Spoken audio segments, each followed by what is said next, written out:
This is your urgent call to action. We are all called to lead in a world in chaos, crisis, and turmoil. Join a pivotal global movement for change to transform the leadership crisis worldwide. Will you play it safe, or will you wake up, step up, and speak out? Like Nelson Mandela did for South Africa and the world, we need a radical new way to think, act, and lead, leading boldly into the future. Join host Ann Pratt, a Harvard Fellow and multi-awarded businesswoman, and unlock the best version of yourself to revolutionize leadership with what the world needs now.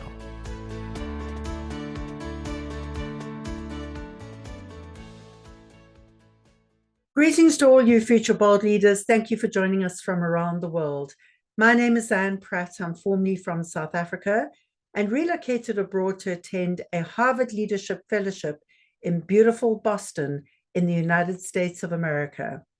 Our bold leader today joins us from the Midwestern sub-region of the Western United States. Her life epitomizes the power of dreams, the power of doing, and making dreams a reality. She was raised in the city slums of the Philippines, and through her unstoppable pursuit of education and excellence, she paved her way to Brigham Young University, Harvard, MIT, Wall Street, and university president. She is the current 7th and first full-time female president of Utah Valley University, the largest public sector university in terms of enrollment in the great state of Utah. In school, she went from the back seat in the back row to the front seat in the front row and graduated summa cum laude at Brigham Young University with a bachelor degree in international relations and Russian literature, a master's degree at Harvard in Soviet studies, and a doctorate degree at MIT in political science. She is also the published author of Russian Nationalism since 1856. We warmly welcome a powerful world leader who proves that dreams are free. Welcome to Dr. Astrid Tuminez, and welcome to Leading Boldly into the Future. So President Tuminez, thank you so much for being part of this conversation. It's really a great privilege to have you with us today. Thank you for having me. I thought a wonderful place to begin. You have a remarkable story of somebody who has dared to dream. And I think you once said there is power in dreaming and power in doing. Can you just share with us a little about your path of dreaming in the world? And I know you came from a rural farming village of Pali in the Philippines, and then moved to the city slums, and then came on to America and went to Brigham Young University, Harvard, and MIT. So can you just take us back in time? Yes, I was born in a small farming village called Pali, as you mentioned, and it's in about the central part of the Philippines. The Philippines, as you know, is an archipelago of 7,000 islands. And I was born, it's about an hour south of Manila by plane. And my mother hired herself out as a farmhand. And my father really didn't do much at that point in time. But I'm the sixth child at that point. When I was born, I was six. Another child was born later. And my mother essentially decided that we didn't have much of a future if we stayed in the village. She saw that there was only one elementary school and the quality of teaching was not very good. So my mother hauled her 6 children to the city, and the only place we could afford to live in was the slums. We did okay. The slums, these were houses built on stilts in the sea. And when it's low tide, you'd have sand underneath the house. When it's high tide, your house was in the water. So it was a little bit precarious during typhoons and storms. We had no electricity, no running water, no plumbing, and on many occasions, no food, but that's where we were. And in the slums, when you talk about dreaming, one of the things I discovered early on as a child was I could, stare up through the roof of my hut and and there were holes in the roof, and I could see the stars, and it just made me, wonder about a lot of things. And the power of dreaming, of course, was further developed in me when the Catholic Daughters of Charity, they are Yes. nuns, they found my family and gave us an opportunity to go to their school. So what informed the dreaming was not just the lazy time, if you will, but the fact that once I got educated by the nuns for free, I could read books, I could read magazines, and suddenly my dreams were informed by this knowledge I was gaining about the larger world. So there is power in dreaming. And then, of course, working hard in school, and empowering those dreams in a way with the spirit of a warrior, where you want to fight and get things done. So that's been, I think, a very powerful combination. And I always tell people, dreams are free. You don't need permission to be able to imagine what Yeah. life can become. That's a very, it's such a powerful story. I think I was quite struck in your time at school, when you first went to school, that they had a kind of naming and shaming system where you went from the back seat in the back of the class, and 0 grades to the front of the class and the front seat. Can you share with us a little around what was part of the process for you in igniting that action? They put me in the first grade classroom on my first day of school. I had a wonderful teacher named Miss Turiha. She was very strict. She was very, in a way, an authority figure who was kind of scary. And I couldn't read. I didn't know how to spell my name. I didn't know numbers. And there was a system in the classroom. There were 6 rows of chairs, and the dumbest girl was seated in the last seat, last row, and the smartest girl in the first seat, first row. And of course, Yeah. I was mortified that I was in the last seat, last row. And that's part Yeah. of the culture of, I call it naming and shaming, which, by the way, I joke sometimes that works. But what happened to me was, of course, it's difficult for children. But in my case, I looked at that girl in the first seat, first row, and suddenly I just felt a fire in my belly that I didn't want to be forever in that 6th seat, 6th row, feeling bad. I wanted to feel good. And what happened was, once I was taught by Miss Turiha to read and write, it just became kind of an unstoppable pathway, if you will, unstoppable race for me, where I loved books, and I just started reading everything, and did well in math and adding and subtracting. And it was the first time in my life that I realized I was good for something. When you Yeah. grow up in a very socioeconomically hierarchical society, as the Philippines was Yeah. and is, you often don't have a very good self-esteem or self-confidence or even a sense of self. You kind of are Yes. reactive to everything around you. And for me, just that sense of power of reading and writing was a big deal. And I definitely moved my way rather quickly to that first seat, first row, and that sense of accomplishment created a foundation to build upon in the ensuing years. What would you say, when you think back to that moment in the classroom, looking at, was it a young lady sitting in the front? Yes, it was a school only for girls. It was a Only convent for school. girls. What were the steps you took to pivot out of that feeling bad in the back seat in the back row to navigating your position to the front? I go back to really the mechanics of reading and writing. So that's very technical. I learned Yes. some technical skills. And then added on top of that then was my own work ethic. So once I had those technical skills, I kind of, went to the library, looked at the Dr. Seuss shelf, and started on one end on the left side and all the way to the right side, just reading every single book. And Yes. then so it starts with the mechanics, and then the inner work, if you will, of Yeah. feeling that I was worthy of something, that I was good at something. Since it was a Catholic convent school, I have to mention that we had a very strict religious upbringing. So I think that was also a big part, the spiritual side, the technical, the mechanical, and then this very spiritual side, and then starting to have an ambition, that it felt good to accomplish things. And so uh, growing that ambition, that step by step, every grade through high school, that I could do good things, I could do great things, I could accomplish, I could be an example to others, I could even help others, as I did. I helped a lot of classmates. That act of helping others was also part of the process for you. Yes, it actually then also created a social life. And I saw that parents trusted me more than they trusted their kids. I also read somewhere about your parents and how your mother really was very inventive and resilient, and your father was very calm and very positive.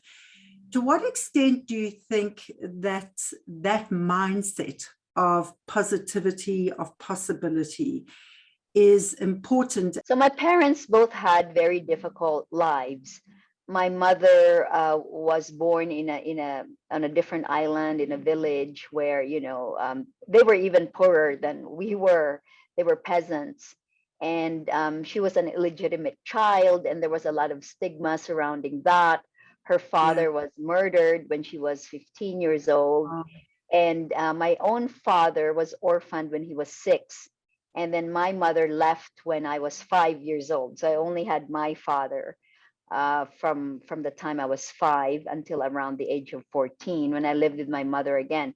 So that is their backstory. They had very difficult lives. So what did I learn from them? From my mother, probably because I was so young when she left. But I'm sure that there were many observations in my subconscious, perhaps, of how hardworking my mother was. My father, on the other hand, was kind of a quiet presence, unperturbed, unflappable. I remember, my little sister being very ill, and we thought she may not live through the night. And my father was just sitting there very calmly. He had sort of this acceptance of life, and whatever happens, happens.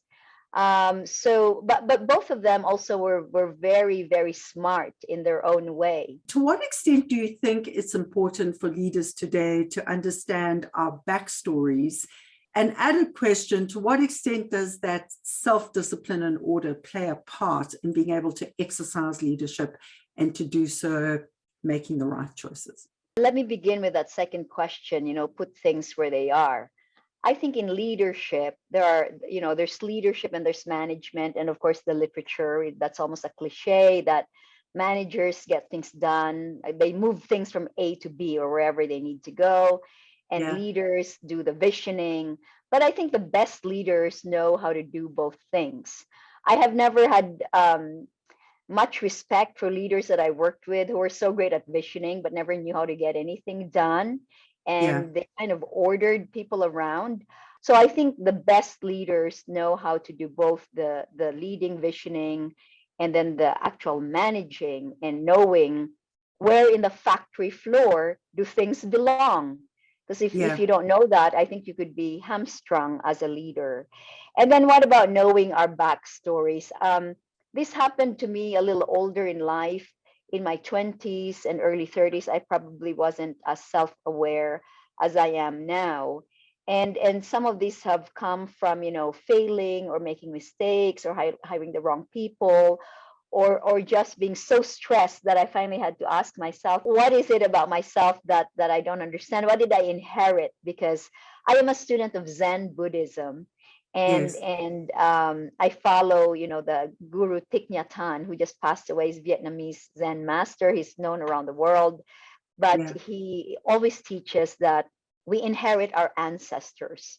What we are trying to heal in ourselves, or the hunger we feel in ourselves, or the strength we have in ourselves, all of that we inherited. It's inside us. And so being self-aware, knowing our backstory, knowing why we behave the way we do or think the way we do, whether it's a strength or a weakness, often that has to do with our ancestors and then how we were raised. And so understanding our baby selves, our child selves, our adolescent selves, and and understanding our mothers, our fathers, and when we breathe in and breathe out, we say, if my father has already passed away, I could actually say, hey, dear Father, I'm breathing in for you right now because I know you struggled. You were an orphan at 6 years old. So Yeah. most leaders probably don't even like to go back there because it becomes almost like self-therapy. But I think that self-awareness is important because we then are we can then understand ourselves better, take care of ourselves better, forgive ourselves better, be a happier person while we are working so very hard in the things that we do as we lead. It kind of raises a question too around, how we are all sinners who keep on trying and we fail and we pick ourselves up and move forward. Is there a particular time that comes to mind in your own working life? You've had a remarkable career in academia and venture capitalism and education. Can you take us to a specific moment in time where you had a difficult crisis on your hands? So when I was in my 20s, I had a very big job, which was running the office of the Harvard Project on Strengthening Democratic Institutions in what was then the Soviet Union. And we Yeah, had an office in Moscow. I had to bring in 10 computers and several printers to make this office run. And again, I was in my 20s, very young, and I was working with big names from Harvard. They all had big jobs in the US government. And this is a very specific incident. So this is the Soviet Union. And I arrived at Sheremetyevo Airport, and they wouldn't let me take my computers out. They essentially wanted a bribe. And so I got to the office the next day, and one of the most senior diplomats from the US government who then worked for Harvard, gave me a long lecture in the car, basically telling me that I was a failure. This gentleman had worked for Henry Kissinger, and he was giving me this lecture about, Henry Kissinger would always say there's no reward in trying. So where were these computers? Because we had planned to give, I think, a couple of them to the Moscow City Council to help them with their work, and I didn't yeah, have them, and I felt terrible as a failure. And then, he went with me to one of the offices of the Soviet officials, and he banged the desk and he said, I am Ambassador so and so, give me these computers. And I was just kind of watching all of this. First of all, I felt terrible because I felt that I'd failed as the leader yeah, of the office there. Secondly, then I was bemused by the fact that the senior diplomat felt that he could just get things done by yelling at the Soviet officials. And sure enough, nothing happened. And then the next day, I decided to go to Sheremetyevo Airport, where customs was, and I started at 9 a.m. I brought with me a member of the Moscow City Council, and he was so scared. He was shaking in his shoes, basically, in front of these other people in charge of customs at the airport. I began at 9 a.m. and I worked my way up every level of bureaucracy till around 4:35 p.m. I was sitting in front of the head of the entire airport. wow, And I spoke fluent Russian, so that helped. And the whole day, this bureaucrat from the Moscow City Council was watching me. Of course, I felt nervous, but there was a sense of injustice that I was feeling, and that yeah, gave me the fire. It gave me what you call moral courage yeah, to work my way up through all of this bureaucracy. And I made small talk with the head of the airport, and we kind of found common language. He had visited Texas, I remember. We talked about Texans and Texas, even though I didn't know that much about Texas. And then yeah, finally, we got to the meat of the conversation, that I had 10 computers that were confiscated when I arrived, and we yeah, need them for the Harvard office, and we needed them for our partners. And I think we had achieved a certain esprit, like a sense of, we had things in common, we had laughed, and yeah, I spoke Russian, and I think he liked that. And that was it. I didn't have to pay a ruble in bribes. I got all of my computers, and this official from the Moscow City Council, on the way back to my apartment or my hotel, I can't remember now which one, he just couldn't stop talking about it. He kept telling me that was a miracle. he'd never seen anything like that happen, and how brave I was. And inside of me, I was thinking, you could have helped me, any step along the way, but he didn't. He was too Yeah. afraid to open Yeah. his mouth during that entire process. So that was one moment in my leadership journey, if you will, as a very young person. I'm sure you felt incredibly. I don't know how you felt at the end of that. How did you feel, and what was the turning point, do you think, in that process? I think the turning point was really establishing rapport with the Yeah. head of the airport, because at the end of the day, he was clearly the decision maker. It wasn't anyone else on the lower chain of command, but that I was able to convince everybody in the lower chain of command to keep moving me up the hierarchy until I was with that gentleman. And I didn't go in there like the former ambassador the previous day who went with me to another office and just started yelling at them and said, Sure. I am ambassador so and so. He felt so entitled, and he was just completely ignored. And so for me, the lesson was, get to know the people you're working with, and if Yeah. you could establish a human connection, you might be able to solve the problem together without too much yelling or uh, mutual accusations or anger and bitterness. Although I was kind of angry, I must say, I was kind of frustrated by the whole process, but um, just believing that I could get it done that way was important. Yeah. Yeah. Talking of the Soviet Union and Russia, and of course, with the devastating invasion of Ukraine, and we've seen how people have stepped out onto the streets around the world. I was wondering, with your background and insights around the Soviet Union, I know you also authored a book on Russian nationalism since 1856, I think, and looking at ideology and foreign policy. What are your thoughts about the current crisis in Europe and for the world? I have long been a student of the Soviet Union and spent a good portion of my career, 11 years total, in the former Soviet Union, working in various capacities. I witnessed the end of the Cold War, and I think we have to go back to history to realize why we are where we are today.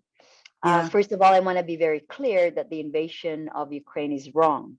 I think that the sovereign borders of a state, of course, many other powers have invaded other states, so it's not to say that Russia is unique in that sense, Yeah. but it is a blatant disregard for the sovereignty of another country, and then inflicting unspeakable suffering on the Ukrainians. Having said that, I think we also have to go back to the end of the Cold War and German reunification and the expansion of NATO. And I think if you look at Russian history or the history of any great state, humiliation is not a thing great states deal with very well. Yeah. Japan did not deal well with humiliation. Germany did not deal well with humiliation after World War One. The United States does not deal well with humiliation today. But and the power of this country is not what it used to be. And I think in Russia, you combine that with a dictatorial government. The very personality of Vladimir Putin makes a difference. But I think if you go back to the end of the Cold War, I think the humiliation that Russia suffered is a critical variable, as well as the declaration by the US and NATO that NATO would expand to Ukraine. Yeah. I think that gave Russia too easy a pretext. And that's why there's been a lot of support for Putin, and that the Russians have finally felt that humiliation under Gorbachev and Yeltsin finally ended. They have some stability. Their core national interest is to be a strong state. That is their core national interest, and not be humiliated by the world. But I think at the end of the day, there are two sets of core interests that have to be balanced. And our sense of right and wrong may fall, one way or the other. The first core set of interests is the sovereignty and territorial integrity of Ukraine. And then the Yeah. second core interest is Russia's own feeling of security, that it does not want a NATO state right on its border, in the same way the United States probably wouldn't want a Canada or Mexico, belonging to an alliance that we would consider inimical to our core interest. And I hope that this tragedy that we are witnessing now ends sooner rather than later, because there will be many losers. As somebody said, war is hell, and that has not changed. With your experience also, I think when you lived in Hong Kong, you were a consultant for the US Institute of Peace and trying to help facilitate negotiations between the Filipino government and the Moro liberation movement in the southern part of the Philippines. Is there a particular moment of revelation that you had in that process? Yeah, so that was actually one of the most meaningful jobs that I've ever had. I was, of course, raised Catholic Christian in a predominantly Catholic country. And Muslims in the Philippines, we don't know the exact numbers. They could be 4 to 7% of the population. It's not very clear in the census what the truth is.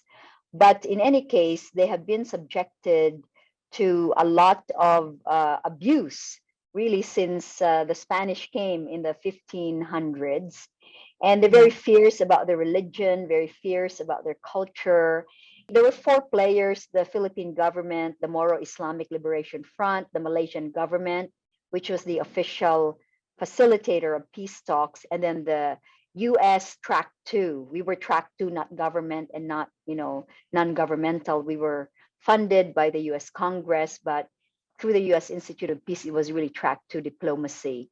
So one of the things that I discovered early on, or came to the conclusion of, was that the Malaysians did not want the Americans in the room. And so when you theoretically, we were supposed to be part of those official talks, and I had to ask myself, what can we do that's different? Because I could sense that the Moros, or the Muslims of the Philippines, at least the leaders we were working with, were not inimical to us. They wanted to listen, they wanted to be involved. So they never even had a chance to talk to one another. They're from these 13 ethno-linguistic groups. Yeah. And they had a lot of violent conflict amongst themselves. So they certainly could not negotiate effectively with the government if they were divided amongst themselves. So those were very intense, very honest sessions. And I think to this day, that network still lives, of the young Moro leaders who are not so young anymore, but they have now moved up in leadership positions.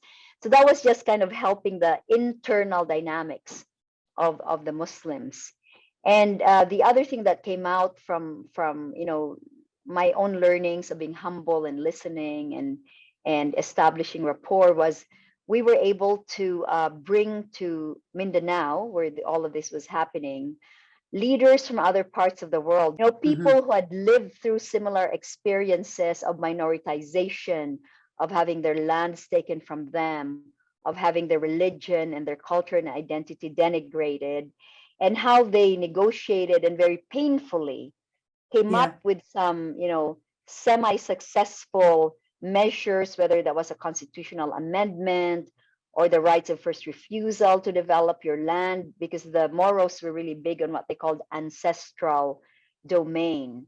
So I think from that early failure, that the pivotal moment of realizing that I was really a little bit arrogant, I was really a little bit of a know-it-all, I was really a bit more Western than Filipino, and then learning that if I kept acting that way, I would be very ineffective, to moving to the other side of having empathy and having the Moros talk to one another, because as I said to them, the conflict was their problem, not mine. I was a fly in, fly out person. I could always go back to a 5-star hotel in Manila and have my nice shower. They were stuck with this problem, and they had to ask themselves, where they wanted to be. They had to ask themselves how they could fight for the same cause better than for their forefathers did, smarter than their forefathers did, so that their own children and grandchildren would have better outcomes. And what was the outcome of that process? I think the outcome of that process at the end of the day was leaving behind some ideas and creating new relationships. Yeah. And so it moved the process along for them in terms of reaching the end Yes, goal. yes. And you know, sometimes that's all you can hope for.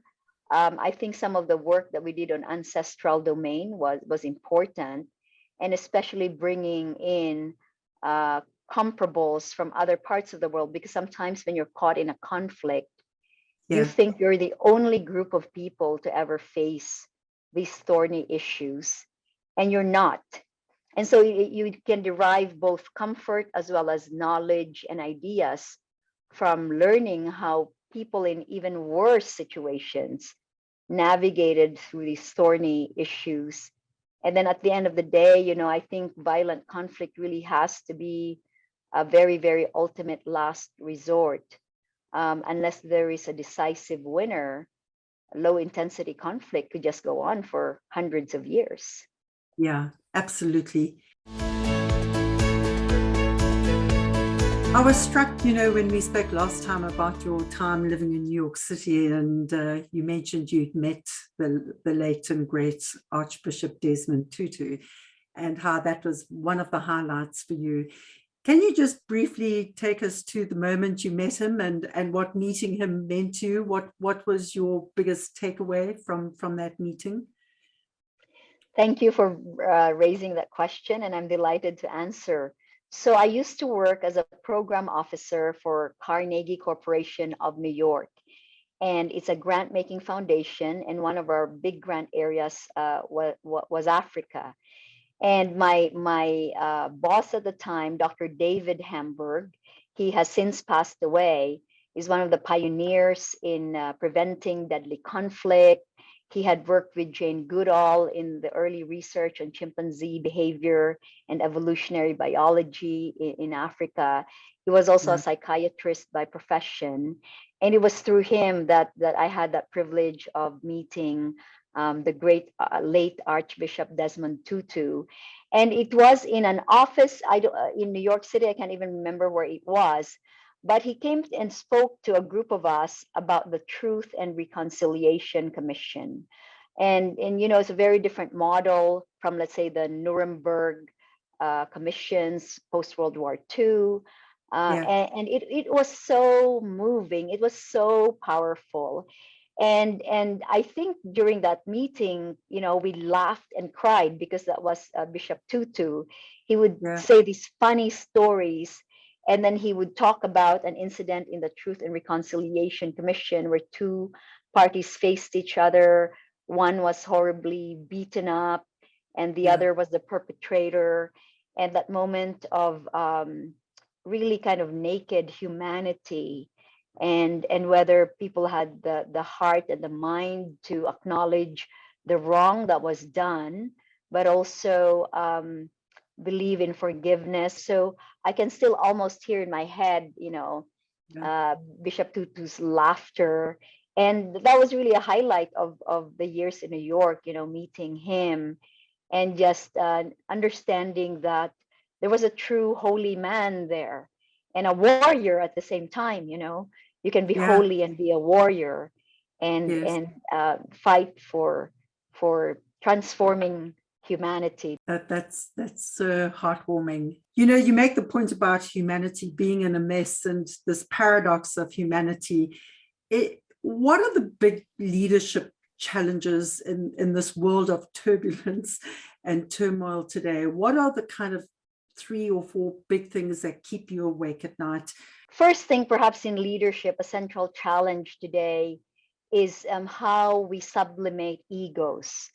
I think whether you're talking academic leadership or corporate leadership or political leadership, the ego always gets in the way.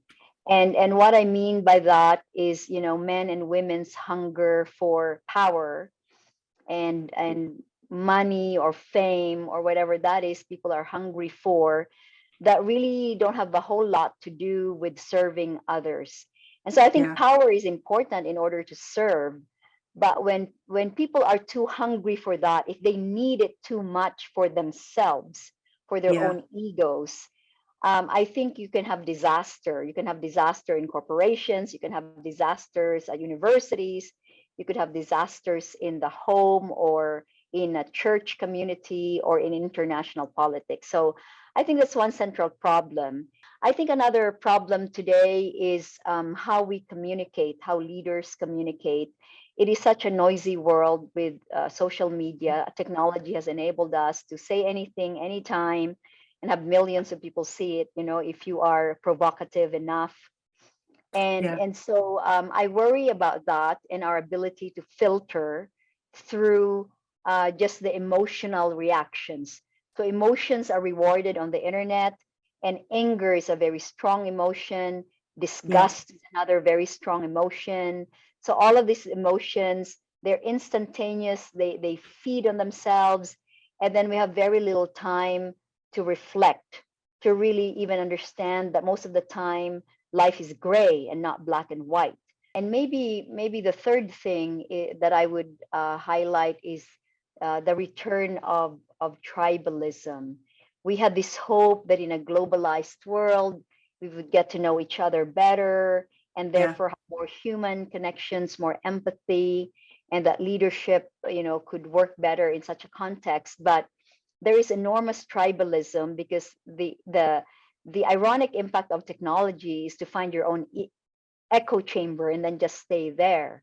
And Yeah. for leaders, especially political leaders, to get elected, you have to be extremely tribal, in many cases. And so how can leadership transcend tribalism? Because our challenges that include global warming, that Yeah. include global hunger, global war, global inequality, all of this, require us to overcome our tribal selves. We are still cavemen and cave women, Yeah. and we are destroying the planet. We have weapons of mass destruction, and so I think how leadership can overcome tribalism may be a third critical challenge today. Yeah. So turning to a leader that we both know and love and respect, Nelson Mandela, who truly was one of the great examples of transcending tribalism in a country, South Africa, on the brink of civil war. Could you take us back to a specific Mandela moment for you, a moment you recall? When was it? How did you feel at the time? A moment when he kind of opened your mind, ignited your heart, lifted your spirit. I never met the great Nelson Mandela, so that's too bad. But I'll talk about the movie Invictus. So I've read his writings. I have looked at interviews, documentaries. But I particularly remember watching the movie. Obviously, it's a reenactment, and I've actually read more about the real history behind that. But two things that struck me, I think, from Nelson Mandela's life, number one, his years on Robben Island. I Mm-hmm. think that when you think about the concept of an enemy who has wronged you and how you suffered and how they took away your life from you, and for him to come out and not have that be the defining aspect of his leadership, Yeah. not have revenge or bitterness or anger be the defining pillar of his leadership. I think that's one. And then second, the use of sports. I think it goes back to my own learnings on establishing rapport and empathy and common humanity with the people you're trying to influence or the people whose minds you're trying to change. And in this particular instance, sports was the common language, and it made me realize that Mandela was truly wily. He was truly clever as a fox. And leadership is not just about, I'm going to be empathetic and I'm Yeah. just going to care for you, because that could be disastrous if it's all care without anything else. I think he Yeah. was just so sophisticated and clever. And Yeah. and I think it's like being wily as a fox, but being humble as sheep, and without any rancor or bitterness. Yeah. And that sort of struck me. That is what I call effective leadership. That's what is truly moral courage. It's emotional intelligence. It's everything. It's strategic thinking, Yeah. and that's why he was as impactful. That's why he was as he was, and a giant, leader in all the annals of leadership, and an inspiration to all the world. Yeah. Do you think his leadership model and example is still relevant for the world today? And if so, why? Absolutely. I think there is no doubt in my mind that leadership is still as relevant as ever. Because if you look at Mandela's history, I already mentioned a few things. Yeah. First of all, when I think about those three challenges of leadership that I mentioned just now, ego, I think I said communication in a noisy world, and third was tribalism. Yeah. The Mandela answer to all of those. So he was able to sublimate his ego. Certainly, that was not a leader who was full of his own sense of self, just power for himself. He used power to empower others. He used power to reconcile enemies. He used power to give a message of hope to the whole world. Yeah. And in terms of communication, again, how he communicated with very powerful symbolic things, with very powerful forgiveness, with the Truth and Reconciliation Commission, standing his ground, that the stories that came from him just reverberated throughout the world. It's hard to ignore the stories around Mandela. So communicating, and then, bridging tribal instincts, where if you just went for justice entirely, you could just you know deepen the tribalism. So I think his leadership is probably even more relevant today. In that vein, to what extent do you think the educational systems, I mean, I know in Singapore, you had a wonderful time at the National University of Singapore. You taught and educated, I think, about 2,000 business and government leaders. So you've had some very hands-on experience in this area. Particularly with your current critical role, what do you think it calls for educational institutions to be doing differently in shaping, developing, and molding the leaders today, for the future, and tomorrow? I think, first of all, a critical role that universities play is in correcting social injustice. What do I mean by that? Universities' core business is to deliver education, but the Yeah. traditional universities intend to exclude people, and I get that. If you're Stanford, Harvard, MIT, and I attended Harvard and MIT, it is right. They have to exclude because it's such a high level of performance, and therefore they only help maybe between 5 and 10% of the applicants who go to them. Very elite. I think universities like Utah Valley University, our mission is very different, and there is a gigantic role for us to play. We are an Yeah. open admission university. We accept everybody. So we don't care about your past. We don't care what happened in high school. We only care about your aspirations now, and whether you are willing to put in the work, and how we can help you. So that's what I mean by being an instrument for social justice, is that we can educate. And by educating, I mean giving knowledge, skills, competencies, but also giving students life experiences, where they sit Yes. in classrooms with people who disagree with them, where they go to an arts event and see what excellence means, where they could go to an athletics event and understand hard competition, hard work, hard competition. Yeah. And so, that is, I think, a great purpose for universities today. And then I think another purpose of universities, of course, is to help, create a vibrant economy without ghettos. And it's linked to that first purpose that I talked about. So when you think about the state of Utah, where in our own service region, we are 19% people of color, and the enrollment of UVU is exactly 19% people of color. We are 12% Hispanic. That's also the Hispanic population. So we're bridging these gaps in representation and access to opportunity. And then I may have forgotten the rest of your question about universities. Well, What else did you want me to talk about? Well, it's really just how should we be changing the leadership curriculum and experience at universities to develop the leaders for tomorrow?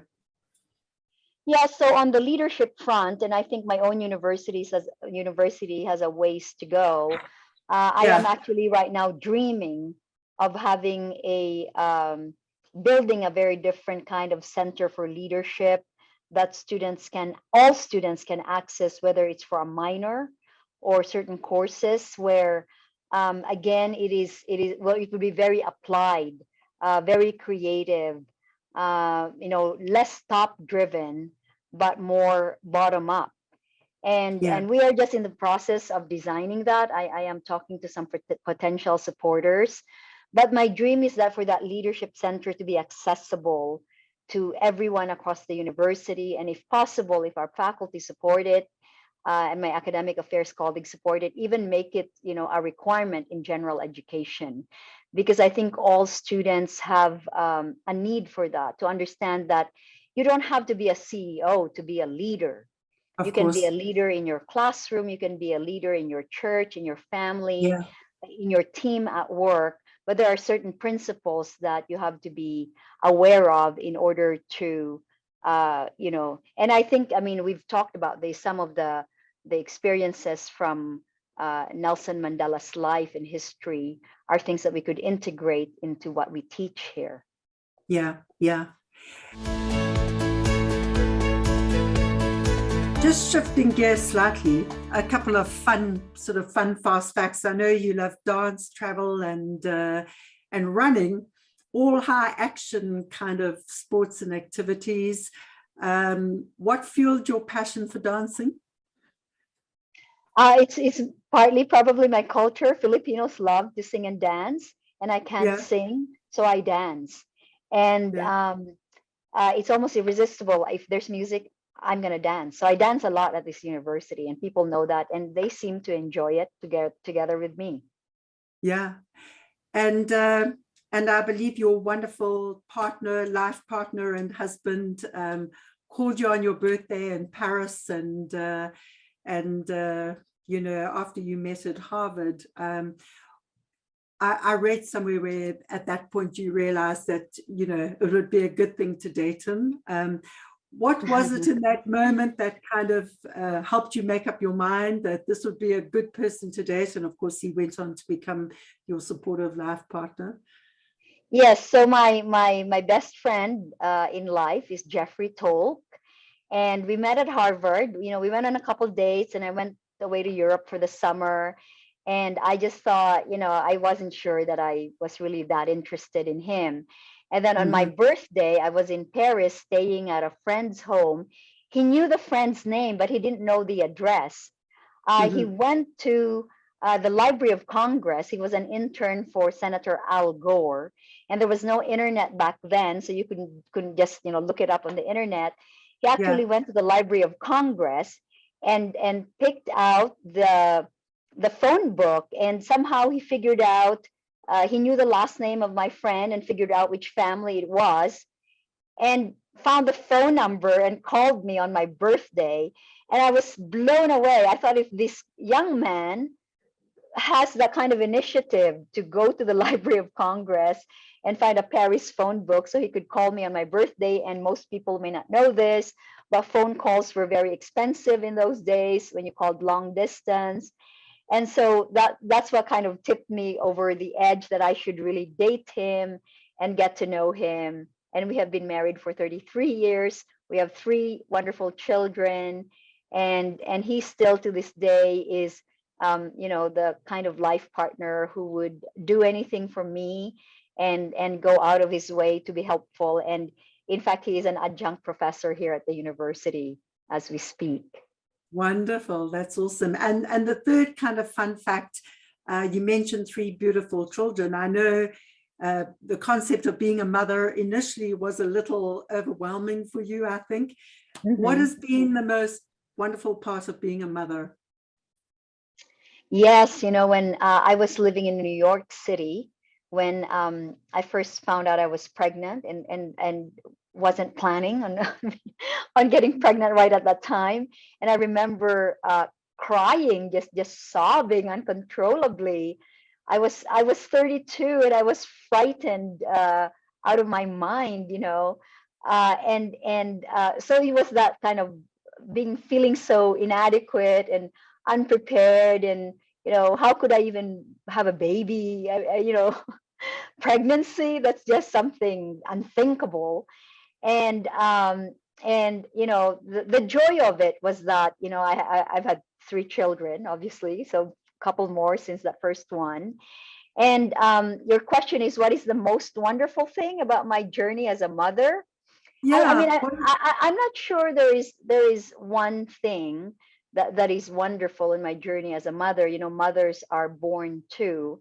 I think what I've loved about about becoming a mother, I think, is the whole process itself, and that it was a revelation, just to discover these things that come out of you are like 100% human beings who are kind of become very interesting, and they challenge you, and they make you laugh and make you cry, and they make you angry, and they humble you, and they're not always wonderful, and it is a journey of understanding, first of all, who I am and what is a mother.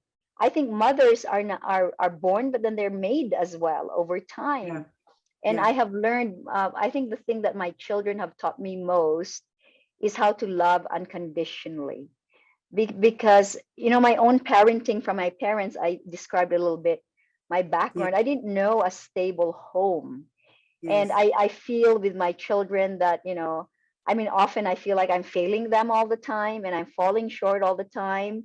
But I think they'll be okay, because when I really think about it, they are loved, and I hope that between me and my husband, they know that deeply, and I think they'll be fine. So it's also learning being a mother, that you really have to let go all the time. Let go, let go, let go. You don't control the lives of these children. They will not become like you, and that's okay. And that's a hard concept, especially for Asians. Yes. Oh, really? Why do and you say so I'm especially still for learning. Asians? Yeah. Why do you say especially for Asians? Because Asian culture, Asian families, you expect your children to follow exactly what you want them to do. Their filial duty, and in the West it's very different. And so it's a hard concept for me as an Asian mother to say, okay, they will be their own people, and I have to let go. And I have to say, I have done my best. For good or ill, we are products of what our parents did or didn't do, and you can't turn back time. And so you have to say, and then in the moment, what can I do for them now, where they are and who they are becoming? And I think that's very liberating, to say, to let go. It's very liberating. And I think as parents, I think as a mother, I feel that I actually need to do more of that. I can be there to love them, but all the time I am also letting go. Yeah, that's a powerful concept. You talk about we cannot turn back time. We need to look forward. Any final thoughts about leading boldly into the future, about what the current moment is calling us out to do and to be in the world? And any final thoughts around what do you think Nelson Mandela would say to world leaders today? I think Nelson Mandela would say to world leaders today, forget your ego. Leadership is service. And if you are not serving others every day, then you are not leading effectively. And I guess my final thought on leadership, I don't even really know if I have a final thought.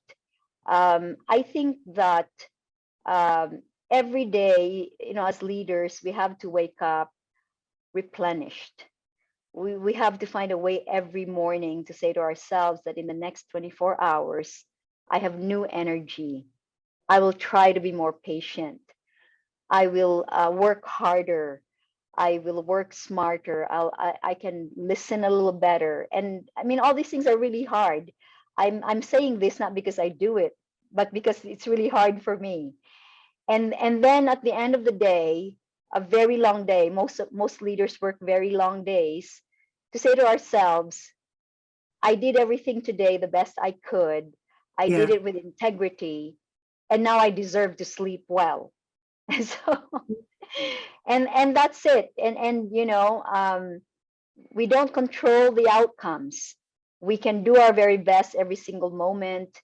And I think to be humble enough to know we don't control the outcomes, but that we lead with as effectively as we can, with integrity and selflessness as much as possible. And that's always easier said than done. Yeah. It is always easier said than done. And it kind of struck another thought around, and it also seems impossible until it is done. So, yeah, but thank you so much, Salamat. I appreciate you. I look forward to our ongoing conversations around bringing this model of leadership to the world. And thank you for sharing your wonderful insights and your very humble and authentic self. Thank you. Dr. Astrid Tuminez is a living legend that helps us understand the power of dreaming, the power of doing, and making those dreams a reality. Dreaming has often been defined as our ability to imagine, creating pictures and ideas and images in our mind, a dream, a wish unfulfilled, yet to become a reality.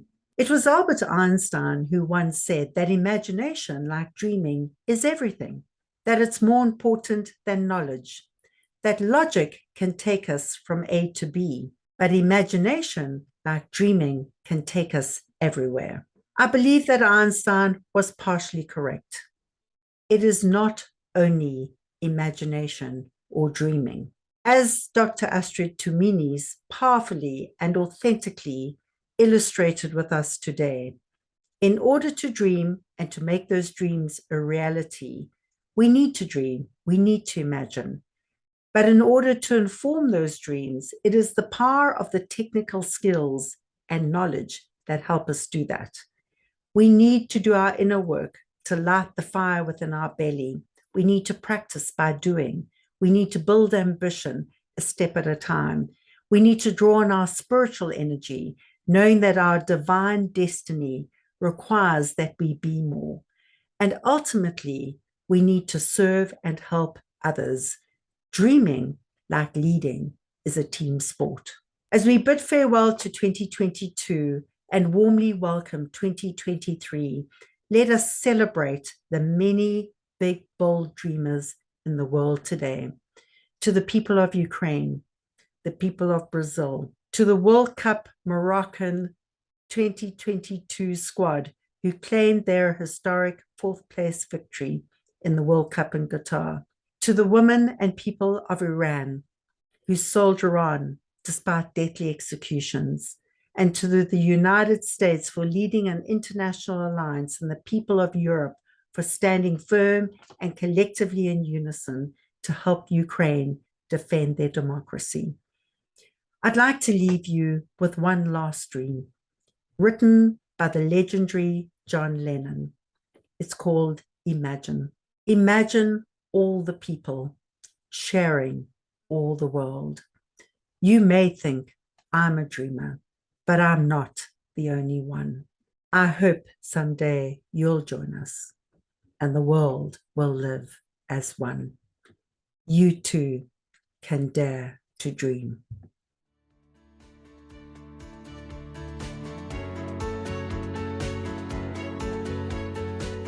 Thank you for listening to this episode of Leading Boldly into the Future. Please find links and connections mentioned in this show in our blog, and never miss an episode by subscribing at anne-pratt.com. That's ANNE-PRATT.com. May these insights from inspiring industry leaders, remarkable disruptors, and courageous champions of change bring forth a brand new you, emboldened, empowered, and ready to inspire hope. Come back soon, share with your friends, sign up on anne-pratt.com and join our movement for change. Why? Because the world needs you to lead boldly too.